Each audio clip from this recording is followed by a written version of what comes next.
Hi friends, ಎಲ್ಲರಿಗೂ ನಮಸ್ಕಾರ. ಬನ್ನಿ ಫ್ರೆಂಡ್ಸ್, ಶಾರದೆ ಸೀರಿಯಲ್ನ ಇವತ್ತಿನ ಸಂಚಿಕೆ ಏನಾಗ್ತಿದೆ ಅಂತ ನೋಡೋಣ. ಅದಕ್ಕೂ ಮುಂಚೆ ಯಾರೆಲ್ಲ ನನ್ನ ವಿಡಿಯೋ ನೋಡ್ತಾ ಇದ್ದೀರಾ ಅವರೆಲ್ಲ ಪುಟ್ಟದೊಂದು ಲೈಕ್ ಮಾಡಿ, ಹಾಗೆ ಸಬ್ಸ್ಕ್ರೈಬ್ ಮಾಡ್ಕೊಳ್ಳಿ ಫ್ರೆಂಡ್ಸ್. ಬನ್ನಿ ಸ್ಟಾರ್ಟ್ ಮಾಡೋಣ. ಫ್ರೆಂಡ್ಸ್, ಮೊದಲಿಗೆ ಮನೆಯವರೆಲ್ಲರೂ ಸಹ ಹೊಸ ಕಂಪನಿ ಇನೋಗ್ರೇಷನ್ಗೆ ಅಂತ ಬರ್ತಾರೆ. ಆಗ ಗುರುಗಳು ಹೇಳ್ತಾರೆ, ಮನೆಯವರೆಲ್ಲರೂ ಸಹ ಬಂದಿದ್ರೆ ನಾವು ಪೂಜೆನ ಸ್ಟಾರ್ಟ್ ಮಾಡೋಣ ಮೇಡಮ್ ಅಂತ ಅಂದಾಗ ಸುಮಿತ್ರಾ ಹೇಳ್ತಾಳೆ, ಇರಿ ನನ್ನ ನಾದಿನಿ ಮತ್ತೆ ಮೈದ್ನ ಬಂದಿಲ್ಲ ಅಂದಾಗ ದಶರಥ ಹೇಳ್ತಾನೆ, ಅಯ್ಯೋ ಮರ್ತ್ಬಿಟ್ಟೆ, ಆಗಲೇ ಮುರಳಿ ಕಾಲ್ ಮಾಡಿದ್ರು, ಅವ್ರ ಕಾರು ಪಂಚರ್ ಆಗಿದೆ ಅಂತೆ, ಬರೋದು ಸ್ವಲ್ಪ ತಡ ಆಗುತ್ತಂತೆ, ನೀವು ಕಂಟಿನ್ಯೂ ಮಾಡಿ ಪೂಜೆನ, ನಮಗೋಸ್ಕರ ವೆಯ್ಟ್ ಮಾಡಬೇಡಿ ಅಂತ ಹೇಳಿದ್ರು ಅಂತ ಹೇಳಿದಾಗ ಸುಮಿತ್ರಾ ಹೇಳ್ತಾಳೆ, ಸರಿ ಆಯಿತು ಹಾಗಾದರೆ ಸ್ಟಾರ್ಟ್ ಮಾಡಿ ಅಂತ ಹೇಳ್ತಾ ಇರ್ತಾಳೆ. ಆಮೇಲೆ ಹೇಳ್ತಾಳೆ, ನೋಡಿ ಗುರುಗಳೇ, ಈ ಕಂಪನಿನ ಬೆಳೆಸಿದ್ದು, ಈ ಕಂಪನಿನ ಸ್ಥಾಪನೆ ಮಾಡಿದ್ದು ನಮ್ಮ ಯಜಮಾನ್ರು, ಆದರೆ ಮುಂದೆ ಬೆಳೆಸ್ಕೊಂಡು ಹೋಗೋದು ನನ್ನ ಮಗಳು. ನೋಡು ಮಗಳೇ, ನೀನೇ ಇದನ್ನು ರಿಬ್ಬನ್ನ ಕಟ್ ಮಾಡಿ ಎಲ್ಲರಿಗೂ ಸಹ ಒಳ್ಳೇದಾಗಲಿ ಅಂತ ಬೇಡ್ಕೊಂಡು ಬಲ್ಗಾಲಿಟ್ಟು ಕಂಪನಿ ಒಳಗಡೆ ಬಾಮ್ಮ ಅಂತ ಜ್ಯೋತಿಕಾಗೆ ಹೇಳ್ತಾ ಇರ್ತಾಳೆ. ಇನ್ನೊಂದು ಕಡೆ ಶಾರದಾ ಹೊರಗಡೆನೆ ನಿಂತ್ಕೊಂಡು ಸಹ ನೋಡಿ ಖುಷಿ ಪಡ್ತಾ ಇರ್ತಾಳೆ. ಪಾರಿಜಾತ ಬರಂಗಿಲ್ಲ, ನೀನು ಮನೆ ಕೆಲಸದವಳು, ಇಲ್ಲೇ ಇರಬೇಕು ಅಂತ ಹೇಳಿದಾಗ ಸರಿ ಆಯಿತು ಅಮ್ಮ, ನಾನು ಇಲ್ಲೇ ಇರ್ತೀನಿ ಅಂತ ಹೊರಗಡೆನೆ ನಿಂತ್ಕೊಂಡು ಫಂಕ್ಷನ್ನ ನೋಡ್ತಾ ಇರ್ತಾಳೆ. ಅವಾಗ ದಶರಥ ಹೇಳ್ತಾ ಇರ್ತಾನೆ, ಇದು ನನ್ನ ಮಗಳು ಹುಟ್ಟಿದ ಮೇಲೆ ನಮಗೆ ಈ ಥರ ಅದೃಷ್ಟ ಬಂದಿದ್ದು, ಅದಕ್ಕೋಸ್ಕರ ನಾನು ನನ್ನ ಮಗಳು ಹೆಸರಲ್ಲಿ ಈ ಕಂಪನಿನ ಸ್ಥಾಪನೆ ಮಾಡಿದ್ದೀನಿ, ಇವಳೇ ಇನಾಗ್ರೇಷನ್ ಮಾಡಲಿ ಅಂದಾಗ ರಿಬ್ಬನ್ನ ಕಟ್ ಮಾಡ್ತಾಳೆ. ಎಲ್ಲರೂ ಸಹ ಕ್ಲಾಪ್ಸ್ ಆಗ್ತಾ ಇರ್ತಾರೆ ಖುಷಿಯಿಂದ. ಜ್ಯೋತಿಕನ ಬಲ್ಗಾಲಿಟ್ಟು ಬಾಮ್ಮ ಅಂತ ಕರಿತಾ ಇರ್ತಾರೆ. ಅವಳು ಬಲ್ಗಾಲಿಟ್ಟು ಆಫೀಸ್ ಒಳಗಡೆ ಬರ್ತಾಳೆ. ಈ ಕಡೆ ಶಾರದಾ ದೇವ್ರ ಹತ್ರ ಪ್ರಾರ್ಥನೆ ಮಾಡ್ಕೋತಾ ಇರ್ತಾಳೆ, ದೇವ್ರೆ, ಸಾವಿರಾರು ಜನಕ್ಕೆ ಕೆಲಸ ಕೊಡೋ ಕೈ ಇದು, ಈ ಕಂಪನಿ ಚೆನ್ನಾಗಿ ನಡೀಲಿ, ಯಾವುದೇ ತೊಂದರೆ ಆಗ್ದಲೇ ಇರಲಿ ಅಂತ ಬೇಡ್ಕೋತಾ ಇರ್ತಾಳೆ. ಇನ್ನೊಂದು ಕಡೆ ನರಸಿಂಹ ತಾಯಿ ಹೇಳ್ತಾ ಇರ್ತಾರೆ, ಅಲ್ಲ ನಿನ್ನ ಹೆಂಡ್ತಿಗೆ ಏನಾದರೂ ಕಾಯಿಲೆನ ಅಂದಾಗ, ಯಾಕಮ್ಮ ಈ ಥರ ಅಂತ ಇದೆಯಾ ಅಂದಾಗ, ಅಲ್ಲ ಮಾತಾಡ್ಸಿದ್ರೆ ಮುತ್ತುದ್ರುತ್ತೆ ಅನ್ನೋ ರೀತಿ ನಗಾಡೋದು ಇಲ್ಲ ಏನೂ ಇಲ್ಲ, ಮುಸುಡಿನ ಈ ಥರ ಮಾಡ್ಕೊಂಡು ಇರ್ತಾಳಲ್ಲ, ಅದಕ್ಕೆ ಆ ಥರ ಅಂದೆ ಅಂದಾಗ ನರಸಿಂಹ ಹೇಳ್ತಾ ಇರ್ತಾನೆ, ಅಮ್ಮ ಅವಳಿಗಿನ್ನೂ ಮಕ್ಕಳಾಗಿಲ್ವಲ್ಲ, ಅದಕ್ಕೆ ಅವಳು ಬೇಜಾರು, ಯಾರು ಏನಾರು ಅಂದರೂ ಸಹ ಇಷ್ಟು ಬೇಜಾರು ಮಾಡ್ಕೋತಾಳೆ ಅಂತ ಹೇಳ್ತಾ ಇರ್ತಾನೆ. ಅವಾಗ ನರಸಿಂಹ ತಾಯಿ ಹೇಳ್ತಾ ಇರ್ತಾರೆ, ಅಲ್ಲ ಆ ಶಾರದಾ ಬೆಂಗಳೂರಲ್ಲೇ ಇದ್ದಾಳಂತೆ, ದುಡ್ಗಿಟ್ಟು ತಾಂಡು ಬತ್ತಾಳೆ ಅಂತ ಅಂದರೆ ಇನ್ನೂ ಬಂದಿಲ್ಲ, ಅಲ್ಲಿ ಊರಲ್ಲಿ ನೋಡಿದರೆ ಆ ವಿಷಕಂಠ ದುಡ್ಡು ಇನ್ನೂ ಕೊಟ್ಟಿಲ್ಲ, ಬಡ್ಡಿನ ಕೊಟ್ಟಿಲ್ಲ ಅಂತ ಮನೆಯವ್ರಿಗೆ 3 ಜನನ ಹುಡುಗರನ್ನ ಕಳಿಸಿ ಹೊಡೆಯೋಕ್ಕೆ ಅಂತ ಬಂದಿದ್ದ. ನಾನು ಹಾಗೋ ಹೀಗೋ ತಪ್ಪಿಸ್ಕೊಂಡು ನಿನ್ನ ಹುಡುಕೊಂಡು ನಾನು ಬೆಂಗಳೂರಿಗೆ ಬಂದೆ. ಶಾರದಾ ಹಾಗಾದರೆ ನಿನಗೆ ಇನ್ನೂ ಸಿಕ್ಕಿಲ್ವಾ ಅಂತ ಕೇಳಿದಾಗ ನರಸಿಂಹ ಹಳೆದನ್ನೆಲ್ಲ ನೆನಪಿಸ್ಕೊತಾ ಇರ್ತಾನೆ.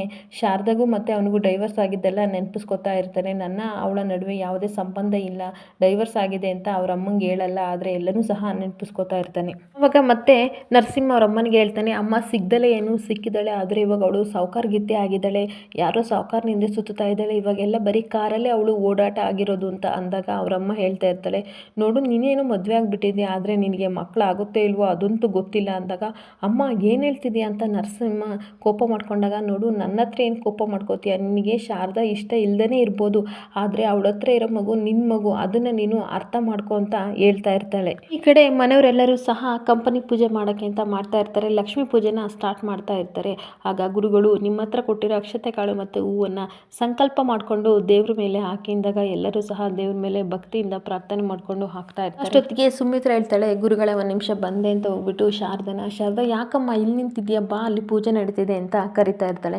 ಇಲ್ಲಮ್ಮ ನಾನು ಇಲ್ಲೇ ಇರ್ತೀನಿ, ನಿಮ್ಗಳ ಮಧ್ಯೆ ನಾನು ಯಾಕಮ್ಮ ಅಂದಾಗ, ಯಾಕೆ ಈ ಥರ ಮಾತಾಡ್ತೀಯ, ನೀನು ಸಂಕೋಚ ಪಡ್ತೀಯ ಅಂತ ನನಗೆ ಗೊತ್ತು, ನಾನೇ ಪೂಜೆ ಮಾಡಿದೆ, ಆದರೆ ನೀನು ಅದನ್ನು ನೋಡಬೇಕಲ್ವಾ ಅಂದ್ಬಿಟ್ಟು ಒಳಗಡೆ ಶಾರದನ ಕರ್ಕೊಂಡು ಹೋಗ್ತಾಳೆ. ಆಗ ಗುರುಗಳು ಜ್ಯೋತಿಕಾ ಕೈಲಿ ಮಂಗಳಾರತಿ ಕೊಟ್ಟು ಪೂಜೆ ಮಾಡಿಸ್ತಾರೆ. ಮಂಗಳಾರತಿನ ಎಲ್ಲರೂ ಸಹ ತಗೋತಾ ಇರ್ತಾರೆ. ಆವಾಗ ದಶರಥ ಹೇಳ್ತಾನೆ, ನೋಡು ಮುರಳಿ, ಎಲ್ಲ ಕೆಲಸ ಕಂಪ್ಲೀಟ್ ಆಗಿದೆಯಾ ಅಂದಾಗ ಮುರಳಿ ಹೇಳ್ತಾ ಇರ್ತಾನೆ, ಸರ್ ಸ್ವಲ್ಪ ಕೆಲಸ ಇದೆ, ಅದು ಕರೆಂಟ್ ಕೆಲಸ ಇದೆ, ಸ್ವಲ್ಪ ಶಾರ್ಟ್ ಸರ್ಕ್ಯೂಟ್ ಬೇರೆ ಆಗ್ತಾ ಇದೆ ಸರ್, ಸ್ವಲ್ಪ ಇನ್ನೇನು ಮುಗಿದ್ಬಿಡುತ್ತೆ ಅಂದಾಗ, ಹುಷಾರು, ನಮ್ಮ ಹೆಲ್ತ್ ಎಲ್ಲರಿಗೂ ಸೇಫ್ ಅಲ್ವಾ, ಅದನ್ನು ಬೇಗ ಬೇಗ ಕಂಪ್ಲೀಟ್ ಮಾಡು ಅಂತ ಹೇಳ್ತಾ ಇರ್ತಾನೆ. ಅದ್ರ ಜೊತೆಗೆ ನೋಡಿ, ಈ ಕಂಪನಿ ಬೆಳೆಯೋದಕ್ಕೆ ನೀವೇ ಕಾರಣ, ಏಕೆಂದರೆ ನಾವು ನಿಮ್ಮನ್ನು ನಮ್ಮ ಮನೆ ಸದಸ್ಯರು ಅಂತ ಅಂದ್ಕೊಂಡು ನಾವು ನಿಮ್ಮನ್ನು ಟ್ರೀಟ್ ಮಾಡ್ತಿದ್ವಿ, ಸೊ ಯಾವಾಗಲೂ ಸಹ ನೀವು ನಮ್ಮ ಬೆನ್ನಿಂದೆ ಇದ್ದೇ ಇರ್ತೀರ, ಈ ಕಂಪನಿ ಬೆಳವಣಿಗೆ ನೀವೆಲ್ಲ ಕಾರಣ, ಇದರ ಯಶಸ್ಸು ನಿಮಗೂ ಸಹ ಸೇರಬೇಕು ಅಂತ ದಶರಥ ಹೇಳ್ತಾ ಇರ್ತಾನೆ. ಅವಾಗ ತಾತ ಶಿವನಾರಾಯಣ ಸಹ ಹೇಳ್ತಾ ಇರ್ತಾನೆ, ಹೌದು ದಶರಥ ಹೇಳಿದ್ದು ಕರೆಕ್ಟು, ನಿಮ್ಗೆ ಏನೇನು ಸೌಲಭ್ಯ ಬೇಕೋ ಅದನ್ನೆಲ್ಲ ನಾವು ಆವಾಗಲೂ ಕೊಟ್ಟಿದ್ದೀವಿ, ಇನ್ನು ಮುಂದೆನೂ ಸಹ ಕೊಡ್ತೀವಿ, ಯಾವಾಗಲೂ ಸಹ ನಮ್ಮ ಜೊತೆ ನೀವು ಇರ್ತೀರಾ ಅಂತ ನಾವು ನಂಬಿದ್ದೀವಿ ಅಂತ ಹೇಳ್ತಾ ಇರ್ತಾರೆ. ಅದ್ರ ಜೊತೆಗೆ ದಶರಥ ಇನ್ನೊಂದು ವಿಷಯ ಹೇಳಬೇಕು, ಈ ಕಂಪನಿನ ನನ್ನ ಮಗಳು ಜ್ಯೋತಿಕಾ ಮತ್ತು ಸಿದ್ದು ಇನ್ನು ಮುಂದೆ ನಡೆಸ್ಕೊಂಡು ಹೋಗ್ತಾ ಇರ್ತಾರೆ, ಅವರಿಬ್ಬರು ಸಹ ಸಪೋರ್ಟ್ ಮಾಡ್ತಾ ಇರ್ತಾರೆ ಅಂದಾಗ ಎಲ್ಲರೂ ಸಹ ಖುಷಿಯಾಗಿ ಕ್ಲಾಪ್ ಆಗ್ತಾ ಇರ್ತಾರೆ. ಪಾರಿಜಾತ ಮಾತ್ರ ಸಿಕ್ಕಾಬಟ್ಟೆ ಖುಷಿಯಾಗಿ ಎಂಜಾಯ್ ಮಾಡ್ತಾ ಇರ್ತಾಳೆ. ಅವಾಗ ದಶರಥ ಹೇಳ್ತಾನೆ, ನಮ್ಮಪ್ಪ ಸ್ಥಾಪನೆ ಮಾಡಿದ ಕಂಪನಿನ ನಾನು ನೋಡ್ಕೋತಾ ಇದ್ದೆ, ಇನ್ನು ಮುಂದೆ ನಾನು ಮಾಡಿರೋದನ್ನ ನನ್ನ ಮಗಳು ಮತ್ತು ಸಿದ್ದು ನೋಡ್ಕೋತಾ ಇರ್ತಾರೆ ಅಂತ ಹೇಳ್ತಾ ಇರ್ತಾನೆ. ಹಾಗೆ ಸಿದ್ದು ಸಹ ಅಬ್ರಾಡಲ್ಲಿ ಓದಿ ಬಂದಿದ್ದು ಅವರಿಗೆ ಇದೇನು ತುಂಬ ಕಷ್ಟವಾದ ಕೆಲಸ ಆಗಲ್ಲ ಅಂತ ಅನಿಸುತ್ತೆ ಅಂತ ಹೇಳ್ತಾ ಇರ್ತಾನೆ. ಆವಾಗ ಸಿದ್ದು ಹೇಳ್ತಾನೆ, ಹೌದು ಮಾವ, ನಾನು ಇದನ್ನು ಜವಾಬ್ದಾರಿ ಅಂತ ಅಂದ್ಕೊಂಡು ಈ ಕಂಪನಿನ ಇನ್ನೂ ಎತ್ತರಕ್ಕೆ ಬೆಳೆಸ್ತೀನಿ, ನಿಮ್ಮ ಮಾತನ್ನ ನಾನು ಉಳಿಸ್ಕೊಡ್ತೀನಿ ಅಂತ ಹೇಳಿದಾಗ ಎಲ್ಲರೂ ಸಹ ಖುಷಿ ಪಡ್ತಾ ಇರ್ತಾರೆ. ಈ ಕಡೆ ಜ್ಯೋತಿಕನು ಸಹ, ಎಸ್ ಡ್ಯಾಡಿ, ನಿಮ್ಮ ಆಸೆ ಪ್ರಕಾರ ನಾನು ಮತ್ತು ಸಿದ್ದು ಇನ್ನೂ ಎತ್ತರಕ್ಕೆ ಕಂಪನಿನ ಬೆಳೆಸ್ತೀವಿ ಅಂತ ಹೇಳ್ತಾ ಇರ್ತಾಳೆ. ದಶರಥ ಹೇಳ್ತಾನೆ, ಎಲ್ಲರೂ ಬನ್ನಿ, ಆಫೀಸ್ ಹೇಗಿದೆ ಅಂತ ಒಳಗಡೆ ಎಲ್ಲ ನೋಡ್ಕೊ ಬರೋಣ ಅಂತ ಹೋಗ್ತಾ ಇರ್ತಾರೆ. ಆವಾಗ ಶಾರದಾ ಮಾತ್ರ ಸುಮ್ಮನೆ ಇರ್ತಾಳೆ. ಅಲ್ಲಿಗೆ ಸುಮಿತ್ರ ಬಂದ್ಬಿಟ್ಟು, ನನಗೆ ಗೊತ್ತು ಮಗಳೇ, ನೀನು ಇಲ್ಲೇ ಇರ್ತೀಯ ಅಂದ್ಬಿಟ್ಟು, ಬಾ ನೋಡ್ಕೊ ಬರೋಣ ಕಂಪನಿ ಎಲ್ಲನೂ ಒಳಗಡೆ ಅಂತ ಕರ್ಕೊಂಡು ಹೋಗ್ತಾ ಇರ್ತಾರೆ. ಎಲ್ಲರೂ ಸಹ ಎಂಪ್ಲಾಯ್ಸ್ ಎಲ್ಲರೂ ಸಹ ನೋಡ್ತಾ ಇರ್ತಾರೆ. ಆಗ ದಶರಥ ಬಂದ್ಬಿಟ್ಟು, ಇಲ್ಲೇನು ಕತ್ಲೆ ಆಗಿದೆಯಲ್ಲ ಅಂದ್ಬಿಟ್ಟು ಸ್ವಿಚ್ ಹಾಕೋಕ್ಕೆ ಅಂತ ಹೋಗ್ತಾರೆ. ಆವಾಗ ಶಾರ್ಟ್ ಸರ್ಕ್ಯೂಟ್ ಆಗಿ ಕರೆಂಟ್ ಹೊಡೆದ್ಬಿಡುತ್ತೆ. ಎಲ್ಲರೂ ಸಹ ಹಾಗೆ ನೋಡ್ತಾ ಇರ್ತಾರೆ. ಆವಾಗ ಜ್ಯೋತಿಕಾ ಡ್ಯಾಡಿ ಅಂತ ಕೂಗ್ತಾ ಇರ್ತಾಳೆ. ಅಷ್ಟೊತ್ತಿಗೆ ಶಾರದಾ ಬಂದ್ಬಿಟ್ಟು ಅವರನ್ನು ಹಿಡ್ಕೊಂಡು ಎಳಿತಾಳೆ. ಆಗ ದಶರಥ ಕೆಳಗಡೆ ಸಡನ್ನಾಗಿ ಬಿದ್ದುಬಿಡ್ತಾನೆ. ಶಾರದನಿಗೂ ಸಹ ಕರೆಂಟ್ ಶಾಕ್ ಹೊಡೆದು ಹಾಗೆ ಅವಳು ಜ್ಞಾನ ತಪ್ಪಿ ಬಿದ್ದುಬಿಡ್ತಾಳೆ. ಸಿದ್ಧಾರ್ಥ್, ಸುಮಿತ್ರ ಎಲ್ಲರೂ ಸಹ ಓಡ್ ಬಂದುಬಿಟ್ಟು, ಮಾವ ಏನಾಯಿತು ಅಂದಾಗ ಎಚ್ಚರಿಕೆ ಮಾಡ್ತಾರೆ. ಆವಾಗ ಅವನಿಗೆ ಎಚ್ಚರಿಕೆ ಆಗ್ತಾ ಇರುತ್ತೆ. ಆಗ ದಶರಥ ಹೇಳ್ತಾರೆ, ನಾನು ಪರವಾಗಿಲ್ಲ, ಹುಷಾರಾಗಿದ್ದೀನಿ, ಅಯ್ಯೋ ದೇವರೇ ಏನಾಗೋಯ್ತು. ಆದರೆ ಶಾರದಾ ಎಲ್ಲಿಂದಾಗ ಶಾರದಾ ಪ್ರಜ್ಞೆ ತಪ್ಪಿ ಬಿದ್ದಿರ್ತಾಳೆ. ಆವಾಗ ಎಲ್ಲರೂ ಸಹ ಶಾರದಾ ಅಂತ ಓಡ್ ಬರ್ತಾರೆ. ಆಗ ಶಾರದಂಗೆ ಕೈ ಕಾಲು ಎಲ್ಲರೂ ಸಹ ಉಜ್ಜುತ್ತಾ ಇರ್ತಾರೆ. ಇನ್ನೊಂದು ಕಡೆ ಸಿದ್ಧಾರ್ಥ್ ಕೈಯೆಲ್ಲನೂ ಸಹ ಉಜ್ಜುತ್ತಾ ಇರ್ತಾನೆ. ಶಾರದಾ ಅವರೇ ಎದ್ದೇಳಿ ಅಂತ ಹೇಳಿದ್ರು ಸಹ ಶಾರದಾ ಎದ್ದಾಳ್ತಾ ಇರಲ್ಲ. ಆಗ ಸುಮಿತ್ರ ಕಣ್ಣೀರು ಹಾಕೊಂಡು ಹೇಳ್ತಾ ಇರ್ತಾಳೆ, ಯಾವಾಗಲೂ ಸಹ ಮಗಳೇ, ನೀನೇ ಅನಾಹುತಕ್ಕೆ ಸಿಗ್ತೀಯಲ್ಲ, ಯಾಕಪ್ಪ ದೇವರೇ ಈ ಥರ ಮಾಡ್ತೀಯ ಅಂತ ಕಣ್ಣೀರು ಹಾಕ್ತಾ ಇರ್ತಾಳೆ. ಆವಾಗ ಸ್ವಲ್ಪ ಗಾಳಿ ಬೇಕಾಗುತ್ತೆ, ಹೊರಗಡೆ ಕರ್ಕೊಂಡು ಹೋಗೋಣ ಅಂತ ತಾತ ಹೇಳಿದಾಗ, ಸಿದ್ದು ನಡಿ ಎತ್ಕೋ ಬೇಗ ಅಂತ ಸುಮಿತ್ರನು ಸಹ ಹೇಳ್ತಾ ಇರ್ತಾಳೆ. ಆದರೂ ಸಹ ಸಿದ್ದು ಎಲ್ಲರ ಮುಖನೂ ನೋಡ್ತಾ ಇರ್ತಾನೆ. ಆಗ ಸುಮಿತ್ರ, ಎಷ್ಟು ಸಲ ಹೇಳೋದು, ಬೇಗ ಎತ್ಕೋ ಶಾರದಾ, ನಾವು ಹೋಗೋಣ ಅಂದ್ಬಿಟ್ಟು ಎತ್ಕೊಂಡು ಹೋಗ್ತಾ ಇರ್ತಾರೆ. ಈ ಕಡೆ ಜ್ಯೋತಿಕನು ಸಹ ಹೋಗ್ತಾ ಇರ್ತಾಳೆ. ಅವಳನ್ನ ಕೈ ಹಿಡ್ಕೊಂಡು ಪಾರಿಜಾತ ಹೇಳ್ಕೊತಾಳೆ. ಆವಾಗ ಪಾರಿಜಾತ ಹೇಳ್ತಾಳೆ, ಗೋಲ್ಡಿ ನೋಡ್ದಾ ಹೇಗೆ ಎತ್ಕೊಂಡು ಹೋಗ್ತಿದ್ದೇನೆ ಸಿದ್ದು ಆ ಶಾರದಾನ ಅಂತ ಅಂದಾಗ, ನನಗೆ ಯಾಕೋ ಡೌಟು ಗೋಲ್ಡಿ, ಇವಳಿಗೇನಾದರೂ ನಿಜವಾಗ್ಲೂ ಕರೆಂಟ್ ಶಾಕ್ ಕೊಡ್ತಿದ್ಯೋ ಅಥವಾ ನಾಟಕ ಮಾಡ್ತಾ ಇದ್ದಾಳ ಅಂತ ಹೇಳ್ತಿರ್ಬೇಕಾದ್ರೆ, ಗ್ರಾನಿ ಏನು ಹೇಳ್ತಿದ್ಯಾ, ಆ ಥರ ಇಲ್ಲ ಅಂದಾಗ, ಬಾ ನೋಡೋಣ ಇವಳು ಹೇಗೆ ಥರ ಡ್ರಾಮಾ ಮಾಡ್ತಾಳೆ, ಯಾವ ಥರ ಮಾಡ್ತಾಳೆ ಅಂತ ನೋಡೋಣ ಬಾ ಅಂತ ಕರ್ಕೊಂಡು ಹೋಗ್ತಾ ಇರ್ತಾರೆ. ಅಷ್ಟೊತ್ತಿಗೆ ಇಲ್ಲಿ ದೇವ್ರ ಹತ್ರ ಬಂದುಬಿಟ್ಟು ಎಲ್ಲರೂ ಸಹ ಕೈ ಕಾಲು ಎಲ್ಲನೂ ಸಹ ಉಜ್ಜುತ್ತಾ ಇರ್ತಾರೆ. ಎದ್ದಾಳು ಶಾರದಾ ಅಂದಾಗ ಎಷ್ಟೇ ಪ್ರಯತ್ನ ಮಾಡಿದರೂ ಸಹ ಶಾರದಾ ಕಣ್ಣು ಬಿಡ್ತಾ ಇರಲ್ಲ. ದೇವ್ರ ಹತ್ರ ಪ್ರಾರ್ಥನೆ ಮಾಡ್ಕೋತಾ ಇರ್ತಾಳೆ ಸುಮಿತ್ರ. ಈ ಕಡೆ ಆವಾಗ ಸಿದ್ಧಾರ್ಥ್ ಹೇಳ್ತಾನೆ, ಇಲ್ಲಿ ಮೆಡಿಕಲ್ ಕಿಟ್ ಇದೆಯಲ್ಲ, ಅಂಬು ಮತ್ತು ಮಾಸ್ಕ್ನ ತೊಗೊಬನ್ನಿ ಅಂತ ಅಂದಾಗ ಎಂಪ್ಲಾಯ್ಸ್ ಹೋಗಿ ತಂದು ಕೊಡ್ತಾರೆ. ಆವಾಗ ಅಂಬು ಮಾಡ್ತಾ ಅವಳಿಗೆ ಪ್ರಜ್ಞೆ ಬಂದುಬಿಡುತ್ತೆ, ಹಾಗೆ ಉಸಿರು ಸಹ ಬಂದುಬಿಡುತ್ತೆ. ಆಗ ದೇವರಿಗೆ ಕೈ ಮುಗಿತಾ ಇರ್ತಾಳೆ ಸುಮಿತ್ರ.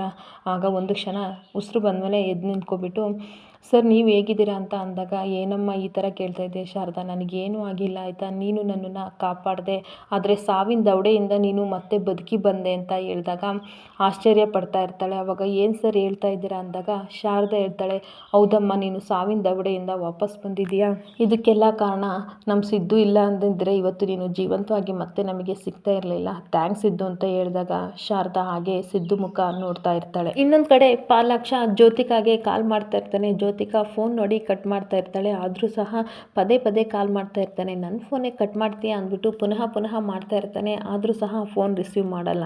ಇನ್ನೊಂದು ಕಡೆ ದಶರಥ ಹೇಳ್ತಾ ಇರ್ತಾನೆ, ಯಾವ ಜನ್ಮದ ಪುಣ್ಯನೋ ಏನೋ ಗೊತ್ತಿಲ್ಲಮ್ಮ, ಬಂದಿದ್ದ ದಿನ ನನ್ನ ಹೆಂಡ್ತಿನ ಕಾಪಾಡಿದೆ, ಇವತ್ತು ನನ್ನ ಕಾಪಾಡಿದೆ. ಯಾವಾಗಲೂ ಸಹ ಸುಮಿತ್ರ ಹೇಳ್ತಾ ಇದ್ಲು, ಯಾವುದೋ ಜನ್ಮದಲ್ಲಿ ನೀನು ನನ್ನ ಮಗಳಾಗಿದ್ದೆ ಅಂತ ಅನಿಸುತ್ತೆ, ಅದಕ್ಕೆ ಈ ಥರ ಮಾಡ್ತಿದ್ಯಾ ಅಂದಾಗ ಶಾರದಾ ಹೇಳ್ತಾಳೆ, ಆ ಥರ ಎಲ್ಲ ಹೇಳ್ಬೇಡಿ ಸರ್, ನನಗೆ ಮುಜುಗರ ಆಗುತ್ತೆ, ನಿಮ್ಮ ಮನೆ ಅನ್ನ ತಿಂದಿದ್ದೀನಿ, ನೀವು ಹುಷಾರಾಗಿದ್ದರೆ ಅಷ್ಟೇ ಸಾಕು ಅಂತ ಹೇಳಬೇಕಾದ್ರೆ ಹಗ್ ಮಾಡಿಕೊಂಡು ಕಣ್ಣೀರು ಹಾಕ್ತಾ ಇರ್ತಾಳೆ ಸುಮಿತ್ರ. ಎಲ್ಲರೂ ಸಹ ಪೂಜೆ ಮುಗಿಸ್ಕೊಂಡು ಮನೆಗೆ ಬರ್ತಾರೆ.